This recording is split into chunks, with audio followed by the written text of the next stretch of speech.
bienvenue sur les rendez-vous des professionnels et des sportifs de haut niveau. Et aujourd'hui, je suis très honorée, très contente de recevoir un sportif de haut niveau et un professionnel également, mais c'est aussi un aventurier de l'extrême et vous allez comprendre pourquoi. Donc, on va parler un peu de son parcours de vie.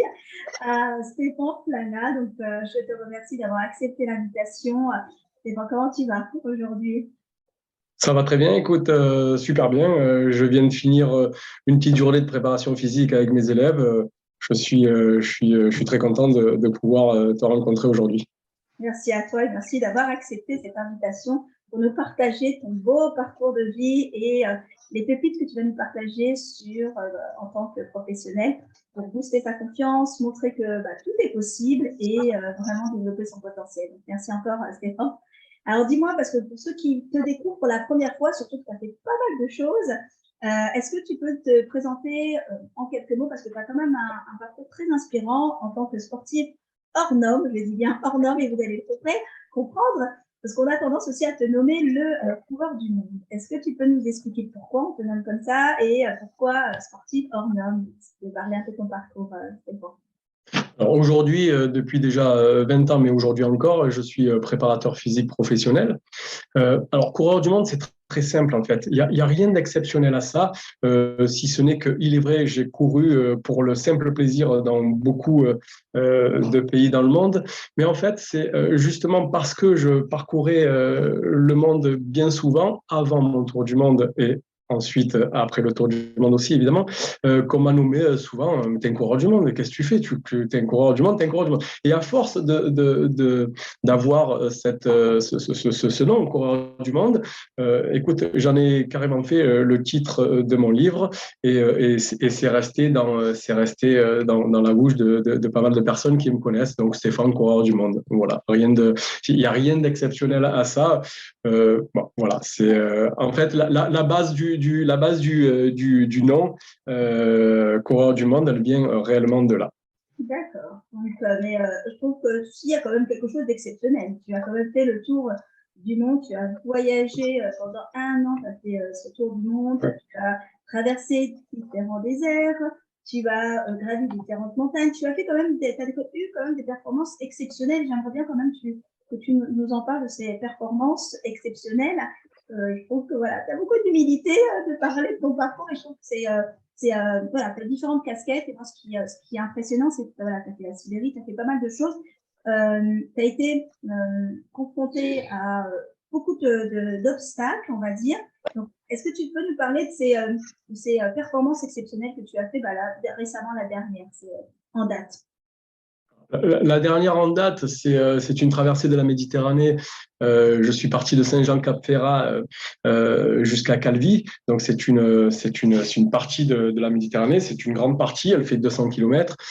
J'ai pu la traverser en 39 heures avec un surf-ski, ce qui m'a valu l'intérêt du Guinness des records.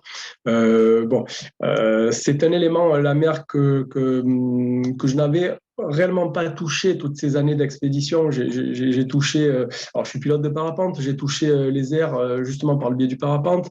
J'ai pu toucher la montagne, la très haute montagne même, parce que j'ai pu gravir des sommets à plus de 6000 mètres. J'en ai fait plusieurs.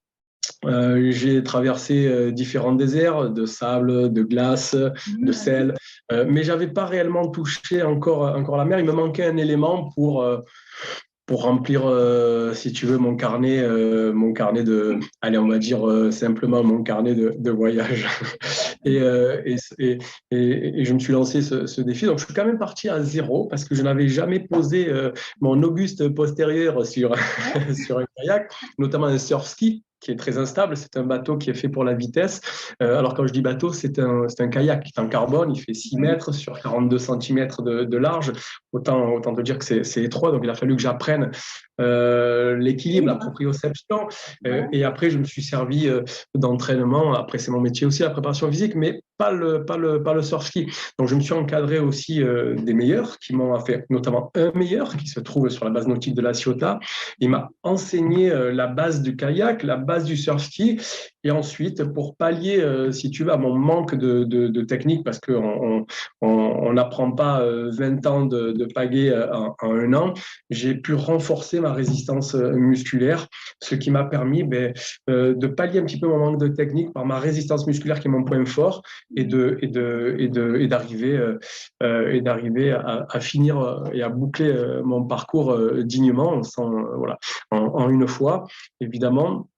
Et j'ai été très heureux de pouvoir rajouter à mon palmarès, j'aime pas dire ça, mais à mon... C'est pas un sportif, il faut dire. Bah, Voilà. alors, J'allais le dire en plus. on va se faire plaisir. Donc, j'ai pu rajouter à mon palmarès sportif une autre dimension qui est la mer. Voilà. Et c'est aussi, faut aussi souligner que tu as quand même établi un record quand même, tu vois, dans une discipline que tu ne connaissais pas. Donc, tu t'es adapté, oui. et ça, c'est important quand même de le souligner. Ah oui, ça l'est, évidemment. Oui, évidemment. Bon, voilà, je suis quand même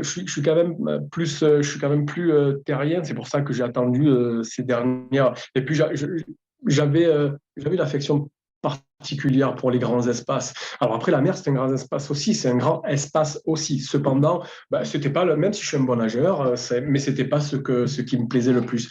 Donc il me manquait cet élément pour clôturer, si tu veux, la totalité des grands espaces que j'ai pu parcourir.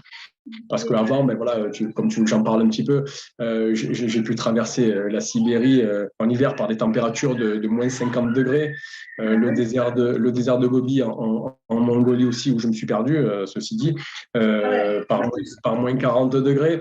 Et puis avant tout ça, voilà, ce qui était venu à moi comme une évidence parce que j'avais fait quelques voyages insolites, c'est mon tour du monde où j'ai pu rallier 5 continents on va dire en quasi-autonomie, pour pas dire en autonomie, avec un simple sac à dos.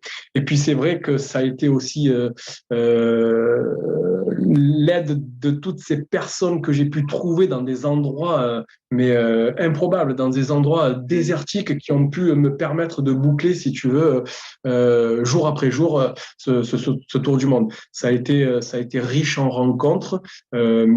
Humaines, certes, mais en rencontres animalières aussi. J'ai privilégié pendant ce tour du monde tout ce qui était nature, on va dire. J'ai fait un parcours. Donc, je suis parti évidemment avec un parcours. Donc après, on fait des plans, mais les plans on s'y tient rarement complètement. Donc, voilà, un plan il est fait pour être fait, il est fait pour être défait et puis s'adapter. Donc voilà, j'ai privilégié tout ce qui était hors des sentiers battus, si je puis dire, mais même plutôt des endroits sauvages, peu foulés par l'homme. J'ai eu la chance aussi de traverser des endroits qui n'ont pas été foulés par l'homme parce qu'on m'a déposé en avion, parce qu'en hydravion, parce que voilà, c'est une histoire qui est riche, qui a duré 360 jours. Je tenais à cette image. Donc, c'est 360 jours autour de la planète pour traverser 5 continents, comme 360 degrés, un tour complet de la planète. Et puis ça, tu le résumes un peu dans ton livre et on vous invite vraiment tous à aller le lire, surtout que tu as des super photos qui représentent en fait ce voyage. J'ai trouvé aussi magnifique les images que tu as mis. Alors, et tu parles d'expédition et effectivement, dans cette expédition, il y a eu pas mal d'anecdotes que tu as racontées, notamment, si tu peux nous en dire une sur quand tu as dit tu as rencontré des personnes dont tu t'y attendais pas. Il y a une histoire où tu avais, je crois, le véhicule, ou je ne sais plus, de mémoire, qui a été... voilà, En fait, on m'a sorti souvent de mauvais pas, que je sois avec un véhicule plutôt rustique, parce que voilà, que ce soit à pied. Il y a des moments où je me suis retrouvé totalement isolé et où un nomade est sorti de je ne sais où et m'a indiqué le chemin par lequel je devais passer parce que j'insistais de trop sur ce chemin qui n'était pas le bon. Et je me retrouvais dans des positions plus qu'inconfortables. Et à ce moment-là, ce nomade est arrivé et il m'a dit, mais passe par là, qu'est-ce que tu fais là en fait? Alors difficile après parce que ça parle pas anglais, difficile ensuite de pouvoir échanger, mais on s'est compris. Ses yeux écarquillés, me voir à cet endroit-là, alors que je suis tenté de dire que personne n'y va. Il a même été touché par cette rencontre. Et il m'a guidé pour que je puisse passer plus aisément par l'endroit par lequel il était préférable de passer avec beaucoup moins de risques.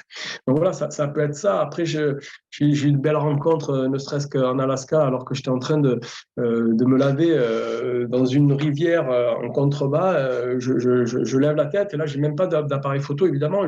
C'est un moment qui va rester gravé à tout jamais dans ma mémoire. Je lève la tête et je vois un énorme loup qui traverse la piste qui était qui surplombait, si tu veux, la rivière dans laquelle j'étais en train de me laver vite fait les extrémités parce qu'il faisait froid. Et je vois ce loup rentrer dans le bois. Ça a duré. Alors, il m'a même pas senti parce que il y avait l'eau qui nous séparait. Ça a dû durer 30 belles secondes quand même. Mais ces 30 belles secondes ont duré plus d'une heure. C'était exceptionnel. Ce loup solitaire qui traverse cet endroit-là de façon nonchalante, ça a été exceptionnel. Et après, j'ai plein de rencontres comme ça avec les animaux, j'ai plein de rencontres avec les humains.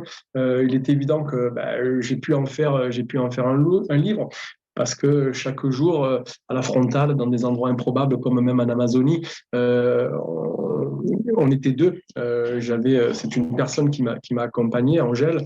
On a griffonné des papiers et des cahiers d'école. Alors, sur la fin du trajet, si tu veux, on s'est allégé de certains de nos vêtements qu'on a donnés. Mais on s'est alourdi de certains cahiers d'école. Et quand on est arrivé, c'était pas prévu de faire un livret, je te cache pas. Mais lorsqu'on est arrivé, on a tout remis en ordre. Mon équipière écrit très très bien et elle a écrit ce livre parce qu'en fait, on avait peur que les souvenirs s'étiolent au fur et à mesure et d'oublier l'essentiel. Et c'est pour cela qu'on en a fait un livre.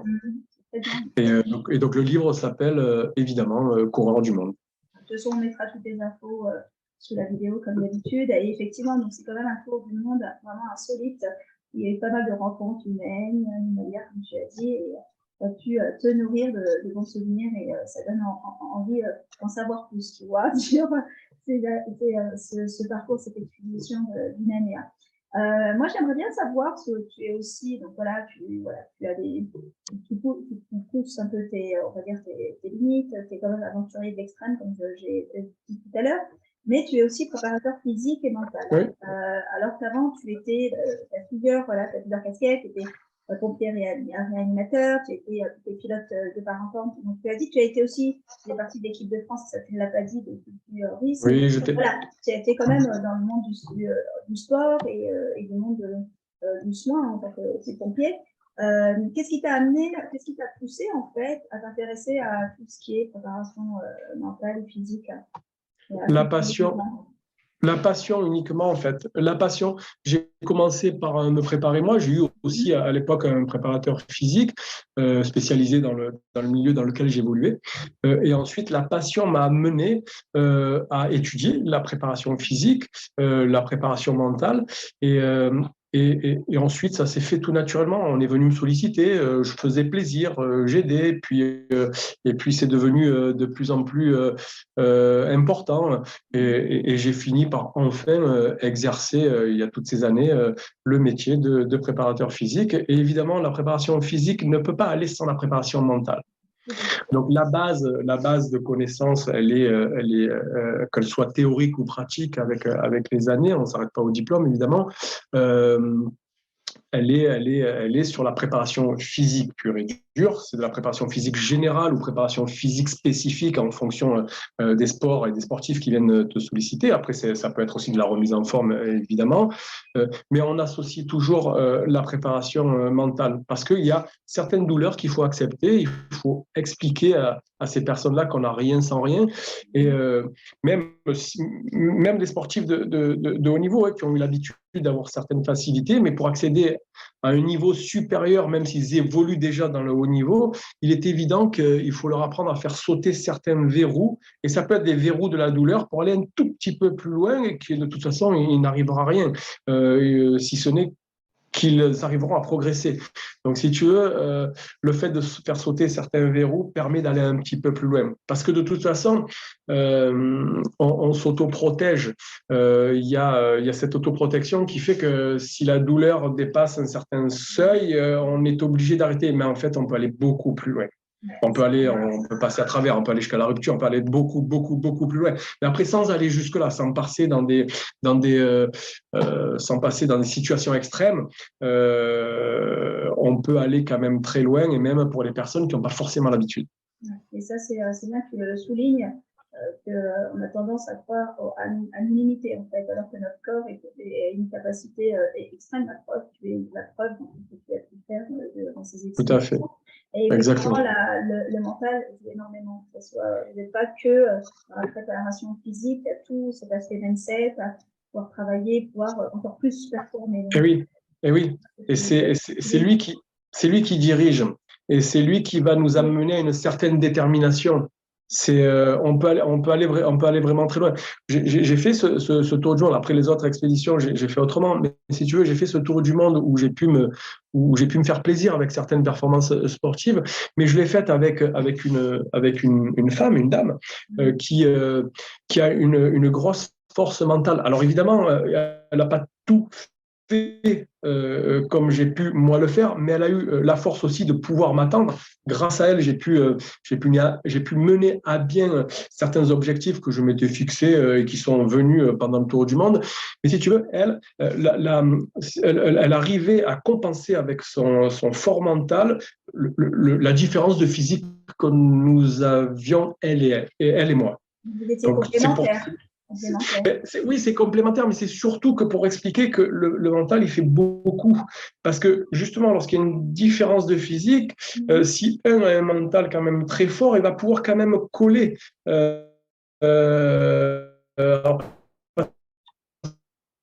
Parce que il va aller au-delà de ce qui est réellement possible pour le commun des mortels, on va dire, mais avec de l'apprentissage, avec du travail, avec de l'entraînement, comme après je peux le faire ou l'enseigner à certains de mes élèves, ou me l'enseigner à chaque fois à moi-même si je me lance d'autres défis.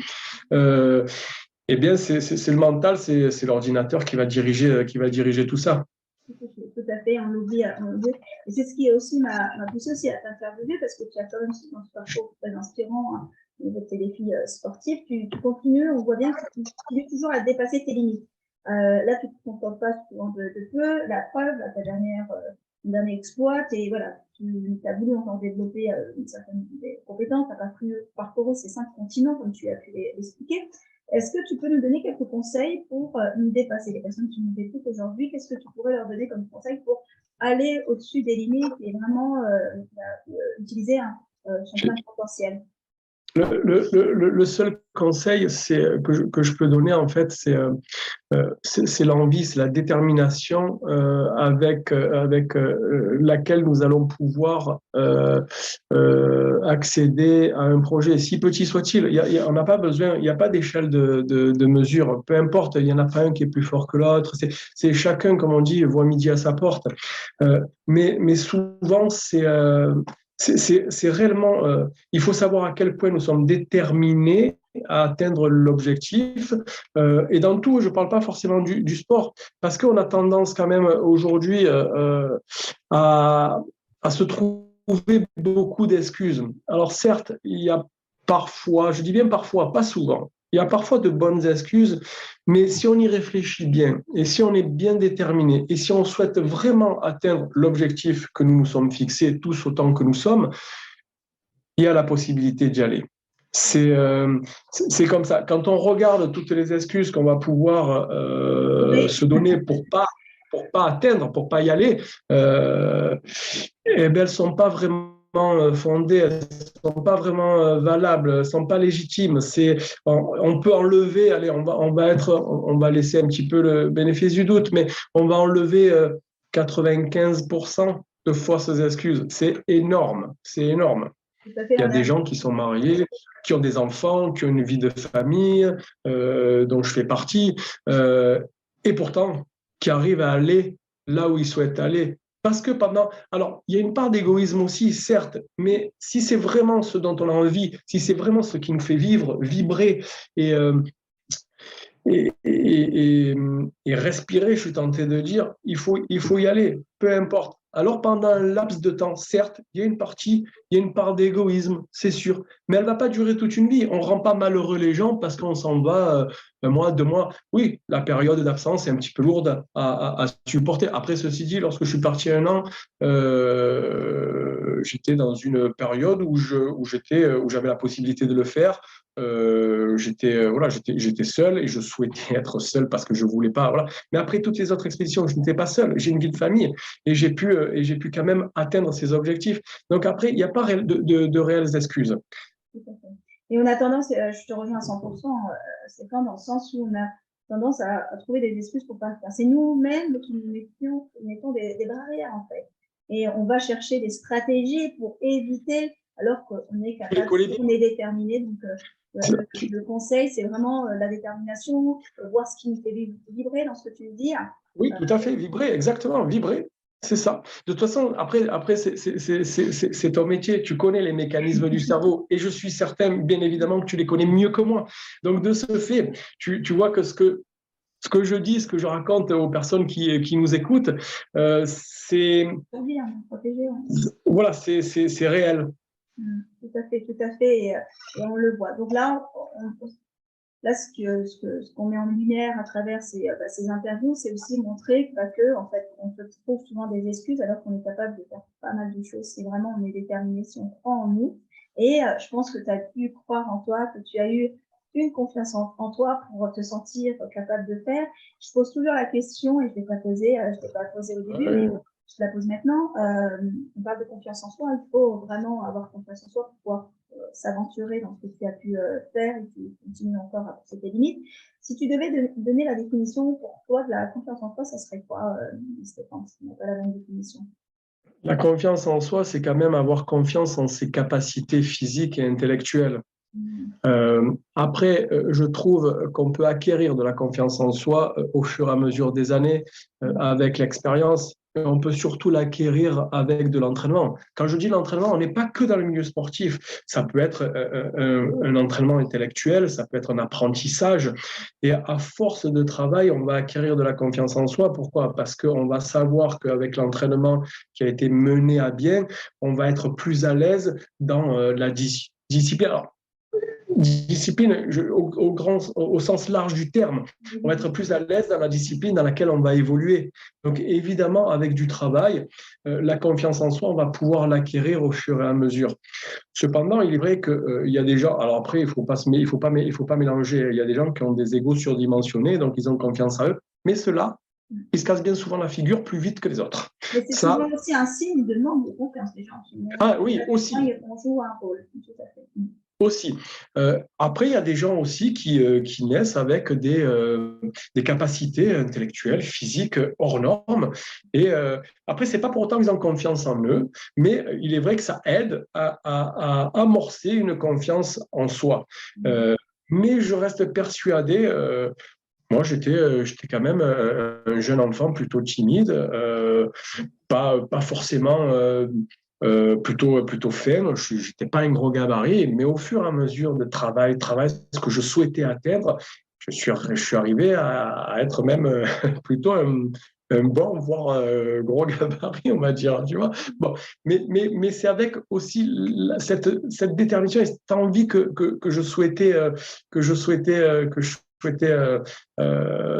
ce que je souhaitais le plus, si tu veux, à l'instant T au monde, qui m'a permis de gagner au fur et à mesure de la confiance en moi. Donc, la confiance en soi, c'est exactement ça. C'est le travail que tu vas pouvoir fournir pour l'acquérir. Donc après, j'ai des élèves qui n'avaient pas confiance du tout en eux au sport. J'ai des gens qui sont venus à 40 ans pour la première fois au sport. J'allais te poser la question en plus. C'est dans les personnes que tu accompagnes depuis des années, qu'est-ce qui fait que certains n'ont pas confiance en eux en fait? C'est, à ton avis, ça vient d'où? Voilà, par exemple, là, tu es en train de, parler, de donner un exemple. Les personnes qui n'avaient pas du tout confiance, c'était dû à quoi? Mais c'est dû tout simplement au fait qu'ils ne savent pas. Donc, ils arrivent, ils pensent qu'ils ont vu certaines choses et ils se disent je ne vais jamais y arriver, ce n'est pas pour moi. D'accord, ils se Je ne disent vais ça. jamais y arriver. C'est tout simplement l'ignorance qui fait que ils ne sont pas conscients de leurs capacités. Alors évidemment, ils arrivent, ils n'ont pas forcément les capacités. Mais si tu veux, moi, j'exploite les capacités de base et je les augmente. Et au niveau mental, je révèle en fait le mental qui était qu'ils ont réellement, la force mentale qu'ils ont eux, par le biais du travail. Et lorsqu'ils arrivent justement à 40 ans, ils se disent, bon, mais il faudrait peut-être que je m'entretienne, mais je ne vais jamais arriver à faire ce qu'ils me demandent. Mais c'est adapté. Je ne vais pas demander, à une personne, évidemment, mais par contre, sans perdre l'objectif, qu'il va falloir l'augmenter. Une personne qui vient à moi, qui n'a jamais fait de sport et qui a 40 ans, je ne vais pas y faire les exercices que je fais à un champion du monde de boxe poids lourd. Évidemment, tu vois la comparaison. Non, mais voilà. Oui, mais ceci dit, avec du travail, ils commencent à voir au fur et à mesure qu'ils sont à l'aise de plus en plus dans ce que je demande. Alors, il faut du temps, ça se fait ni en un mois, ni en 2 mois, ça se fait en plusieurs années même. Mais ils arrivent à atteindre le niveau que je leur avais fixé, parce qu'ils ne savaient même pas quel niveau ils souhaitaient avoir. Mais moi, au fur et à mesure des séances, je vois jusqu'où je peux aller avec eux. Et ils en ont été plus que ravis et ils ont gagné évidemment de la confiance en eux, donc de la confiance en soi, et ça se traduit aussi au travail. Ce n'est pas que dans le sport. Le fait qu'ils soient un peu plus présents, un peu plus toniques, moins essoufflés, eh bien, ça se voit pour des chefs d'entreprise. Et bien, ça se ressent lors de réunions. Ils sont plus présents, ils se sentent mieux, ils se sentent plus forts, plus ancrés, tout ça, ouais. Ça joue physique et mentalement. Oui, exactement. Mais mentalement aussi, parce que je leur ai appris à faire sauter certains verrous, notamment ceux de la douleur. Et donc, ils se sentent plus sûrs d'eux, tout simplement. Donc, on peut gagner de la confiance en soi dans une discipline et l'avoir aussi après dans une autre discipline, comme l'exemple que je viens de te citer. Donc, ça se répercute forcément dans d'autres domaines de vie, dans ce que tu dis. Et Absolument. cette confiance et ce manque, Absolument. un peu ce manque de confiance, c'est la confiance en soi, c'est vraiment l'apprentissage, la répétition, c'est l'expérience, dans ce que tu dis. Ils expérimentent et là, ça fait booster, gonfler sa confiance. C'est ça. Exactement. Après, ça n'engage que moi. C'est ce que je pense, moi. Je réponds à ta question, mais ça m'engage. Mais c'est ça, en fait, parce que la confiance en soi, c'est l'action, c'est d'être dans l'action. On ne peut pas travailler sa confiance sans passer par l'action, par le mouvement, et c'est ce que tu es en train d'évoquer. Et moi, ce que je veux aussi savoir, c'est comment les pousser à croire en leurs ressources, que souvent, les gens n'ont pas conscience de leur potentiel, et c'est aussi pour ça aussi qu'on fait ces interviews, c'est vraiment nous montrer qu'on peut aller très loin. Qu'est-ce que tu pourrais conseiller pour que la personne prenne ses ressources à son potentiel? Toi qui as fait des choses incroyables, quel conseil, par exemple, tu pourrais donner, un ou deux conseils que tu donnes à tes coachés pour vraiment prendre conscience qu'ils ont des ressources et un potentiel? Il faut leur montrer, en fait. Il faut leur montrer. Donc, il y a un échange, il y a une discussion. La personne va te dire qu'elle est faible à ce niveau-là, qu'elle est faible à cet autre niveau-là. Mais en fait, c'est parce que soit on lui a passe-moi l'expression, mais rabâché toute une vie qu'elle était faible là, et toute une vie qu'elle était faible là. Donc, à force, la personne croit qu'elle est faible, mais en lui montrant qu'avec un minimum, après certains, un maximum de travail, tout est possible, il suffit réellement de le vouloir. Et justement, comme je disais hors interview, je te disais aussi que de toute façon, je pense qu'on peut tout faire, mais sans l'aide des autres. Alors, c'est une phrase qui vient d'un grand aventurier, elle ne vient pas de moi, malheureusement, mais donc voilà, après, il faut rendre à César ce qui appartient à César. Si ce n'est pas moi qui le dis, je vais toujours dire que ce n'est pas moi. Mais en fait, c'est ça. Mais voilà, c'est ça. Et ça veut dire que Ça veut dire qu'en leur montrant le potentiel possible, eh ben, ils vont prendre conscience pleinement qu'ils sont capables d'aller dans telle ou telle direction. Et après, c'est aussi mon métier, c'est aussi mon travail. Alors parfois, il faut un petit peu taper, il faut montrer que ça se passe comme ça, il faut taper, mais il faut jamais laisser un élève en situation d'échec. Il faut toujours qu'il finisse sur une note positive. Et ça permet qu'il gagne justement de la confiance en soi. Si tu veux, on peut faire en préparation physique le chaud et le froid. À savoir que le froid, on va taper, on va montrer que c'est dur, donc il faut que tu l'acceptes, on va l'accepter. Alors il y a un moment où pardon? Tu dis la difficulté. Oui, la difficulté. Donc si tu veux, il y a un moment où il va passer dans une phase de déception. Parce que c'est dur, mais il faut l'accepter, cette déception, pour pouvoir remonter. Si, il faut toucher le fond pour pouvoir remonter. Donc, je vais lui montrer que il y a une phase difficile, mais à la fin, je ne vais jamais le laisser en bas. Donc, je vais toujours le monter. Je vais finir sur une note positive. Et si tu veux, comme il est passé par le bas, il est passé par la phase difficile. Et bien, lorsqu'il va passer par la phase où il va se sentir positif et plus facile, ou alors il va accéder à la difficulté que je lui ai donnée, tu sais, c'est un second souffle. C'est je suis pas si mauvais que ça en fait. Et il va partir. Sa progression. Oui, il le voit. Et il va partir toujours avec cette dernière note positive pour qu'il revienne, même si parfois il y en a qui me disent je viens, mais j'ai un peu la boule au ventre parce que je ne sais pas ce que tu vas me faire faire. Mais si tu veux, après, ils reviennent parce que de toute façon, ils savent que ça progresse. Et ils le vérifient. C'est pas progresser. Ils le vivent. Ils le vivent. Et puis c'est pas vendre du pipeau, c'est-à-dire, c'est pas en descendant un élève et en disant oh, t'es fort, tu as vu maintenant, bravo. Hein. C'est pas ça. C'est qu'il va le vérifier chaque jour après, dans d'autres domaines. Après, si c'est un sportif, il va voir qu'il a acquis des capacités physiques qu'il n'avait pas avant et il va pouvoir jouir pleinement, si tu veux, de la technique de son sport sans avoir un handicap sur son manque de physique. Donc là, il va le voir instantanément, le sportif, et l'autre personne va le voir dans la vie de tous les jours. Ça peut être, c'est tout bête, ça peut être porter les sacs de course, ça peut être monter un étage, 2 étages, 3 étages, ça peut être être plus, mais ça peut être aussi même assis et être plus performant dans une réunion parce qu'il se sent mieux. Donc, il va le vérifier. De toute façon, c'est comme ça ne peut pas être autrement. Si tu fais quelque chose, il faut que derrière, il y ait la possibilité de vérifier. Voir dans la réalité ce que ça donne. Donc, c'est vraiment en faisant et en constatant sa progression qu'on prend conscience de son potentiel. En fait, tu les amènes à prendre conscience en faisant… de leur potentiel. Voilà. Et d'augmenter, évidemment, leur potentiel de base. Tu ne restes pas au potentiel de départ, évidemment. Ils ont un potentiel, tout le monde a un potentiel, après avec des difficultés. C'est important ce qu'il dit. J'ai dit, c'est important ce que tu dis. On a tous un potentiel et c'est un peu l'objectif des échanges, c'est de montrer qu'on a en nous, il faut simplement le déclencher. Oui.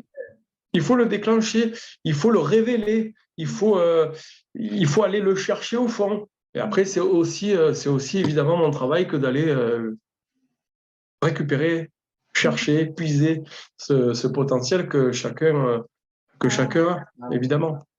En soi, et c'est ce que tu as pu faire, toi, dans les expéditions et dans tout. Et là, j'ai été chercher le mien. J'ai été chercher le mien. Mais après, on apprend à se connaître aussi. Ouais, et c'est aussi ma question, ma dernière question, et après, on va conclure, je pense.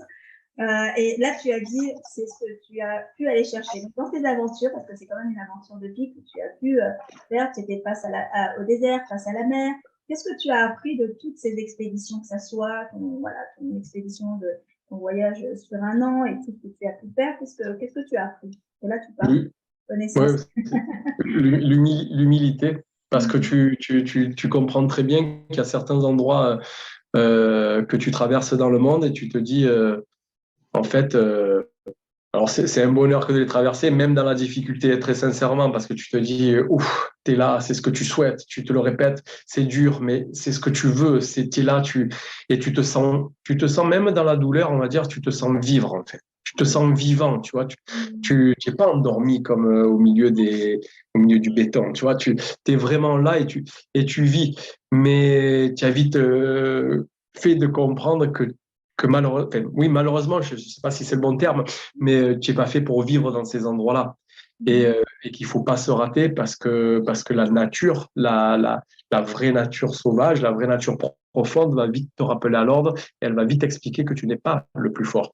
Donc en fait, il faut composer avec. On le voit, Pardon? la nature, elle se rebelle un peu, tu vois. Oui, oui, Ne la oui, respecte pas. pas assez à mon goût, mais bon, oui. Après, sans parler de catastrophe, attention, hein, qu'on se méprenne pas dans ce que je dis. Euh, mais voilà, ça t'apprend l'humilité et il faut rester à sa place. En fait, la nature, il faut composer avec. Ma dernière expédition, j'ai pas été gâté par la météo. J'ai eu beaucoup de vent, ça tanguait énormément. À la fin, je finis sur les 50 derniers kilomètres, alors que je vois la côte avec 50 kilomètres devant, le surf ski bougeait. Donc, il a fallu vraiment et là, j'ai pris un ravitaillement et je me suis dit, ça va être super dur. J'ai eu un petit nuage noir qui est passé en me disant, si je monte sur le bateau qui me ramène à terre, c'est foutu, je vais jamais pouvoir l'accepter. Et si tu veux, je me suis détendu ensuite et j'ai pu faire corps avec l'élément. C'est-à-dire que j'ai suivi le mouvement de ces vagues et de ce vent qui me frappait. Alors ça a été très dur parce que j'ai mis 3 fois le temps que j'aurais pu mettre s'il n'y avait pas eu de vent. 3 fois, je suis gentil, j'ai mis 4 fois le temps. Mais si tu veux, j'ai pas lutté contre elle. C'était pas la peine d'insulter, c'était pas la peine de râler, c'était pas la peine de Dans pester, c'était pas la l'existence, peine ouais. de tout ça. Donc, il a fallu concentrer, il a fallu naviguer avec et composer avec. Pareil pour la haute montagne, pareil pour des traversées de désert, pareil pour tout. Il faut composer avec elle, et c'est comme ça que tu arrives à traverser et qu'elle te laisse traverser. Parce qu'autrement, ça fonctionne pas. Donc, ton dernier mot, c'est l'humilité, en fait. C'est ce L'humilité que je te d'être dis. en connexion avec la nature.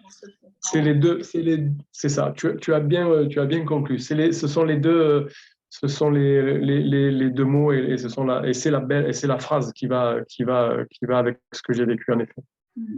C'est beau, j'avais envie encore de poser plein de questions, mais notre temps est limité, ton temps est limité surtout.